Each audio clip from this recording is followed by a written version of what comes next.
Can you take us through the process and why in the end it made sense to keep Kyle Lowry? Definitely, and as you guys can imagine, it didn't. This was not a decision made yesterday. Obviously, we've been preparing for, once we extended Kyle, I believe last training camp, we knew that this was, going to be a time for us to evaluate the team. And I think as we've all known and we've seen with him, his value here is immeasurable, and it's a weird. It's a bit of a weird question to ask is our draft picks or players, and when I think we all know how much he means to the team, how much he means to the organization, the city and the country. So I think at the end of the day, we'd like to ride with him and continue and give this current team a bit more runway. Considering all the things we've gone through this year, we've seen how well the team can play, and to give them that opportunity. Bobby, I was just going to say, how much were you in touch with Kyle Lowry, I guess, yesterday or leading up to this trade deadline? Do you talk to his agent? Do you talk to the player and just say, this is our plan, or we've got 5 different plans and we're trying to, execute one of them? Is there a lot of communication between both camps? Definitely. I think we want to err on the side of being transparent and communicative, not only because Kyle's been with us so long, but I think, with many things in the industry, and as we all know, it's important for people to feel like they're informed. Yesterday was also Kyle's birthday, so I sent him a little birthday text in the morning, and we chatted, a bit over text. So, you always have that relationship, but I think the communication is constant, and more than anything, it's, listen, this is what, these are the options we have.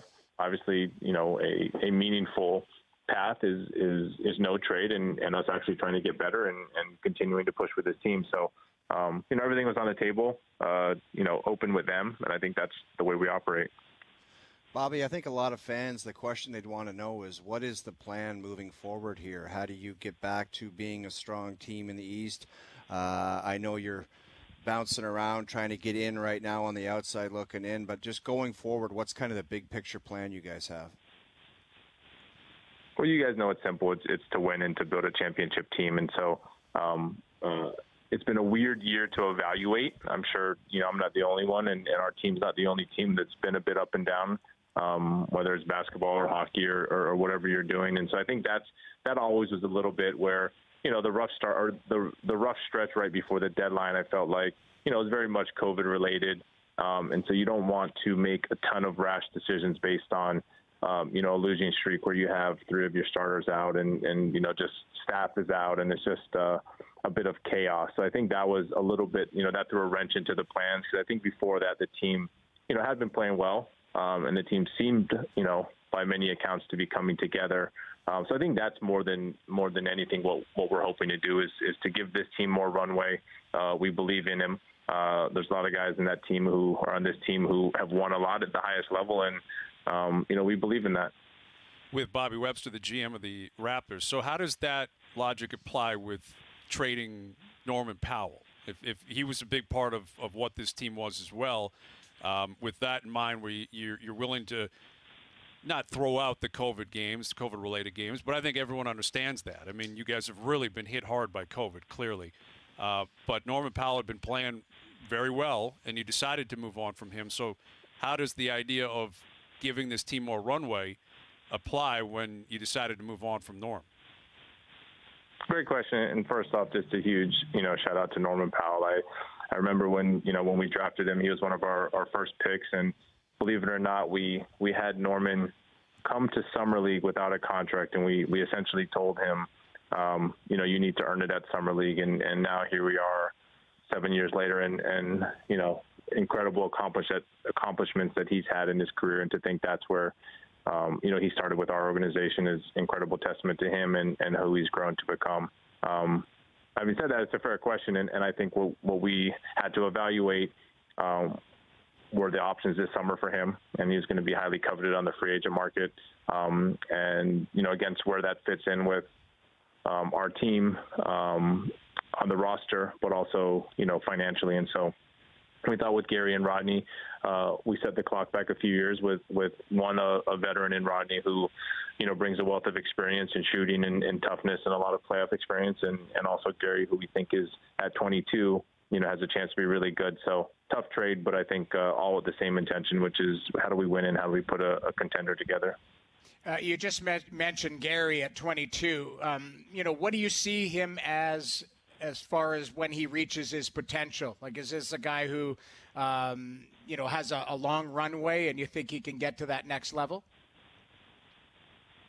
100%. That's why we got him. Obviously, the age is on his side. We do have some control with his contract going forward. And then as a player, the amount of growth he's shown, I believe, in the first 3 years is really great considering his age and, opportunity. And that's what this league's about. And we saw what Norman was able to do with opportunity. And we look forward to what Gary can do with his opportunity here. With Bobby Webster, GM of the Raptors. Again, the Raps are back in action tonight. The new guys are available to play, and Kyle Lowry will be out there. And it's going to be fun to see him play the rest of the way. And obviously, your message to the team is go out there and win and go in there and get yourself into a playoff spot. But I think, you are what your record would tell you are for the most part. I mean, you guys have got some flaws here. Your front court has taken some issues. I believe you're last in the NBA still in rebounds per game. Depth has been brought into question a little bit. How do you plausibly address that this upcoming offseason? Clearly, you believe in your core. You love your coach. You think you got a good team here, but there's positions of need. How much flexibility do you have, and how do you go about addressing that? Yeah, I think what you said is where we view it, and we designed, as people know, a lot of the contracts we signed this summer to maintain that flexibility. So, in essence, we can, continue to build with the current group. We can move some pieces around. We can go into free agency. Obviously, we have our draft pick. Whether you take that pick or move that pick, there's a lot of value there. And we're honest with ourselves, and you're right, is our record is what it is, and at the same time, I think this is a unique NBA season with the way the playoffs are structured. That not with fans in the arenas. I think home court has been diluted a bit, where we feel like once we get in, it's anybody's game.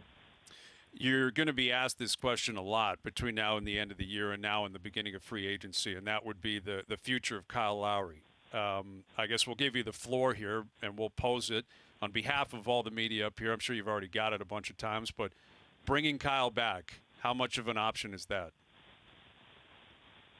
We love Kyle. He loves it here. We have that conversation all the time.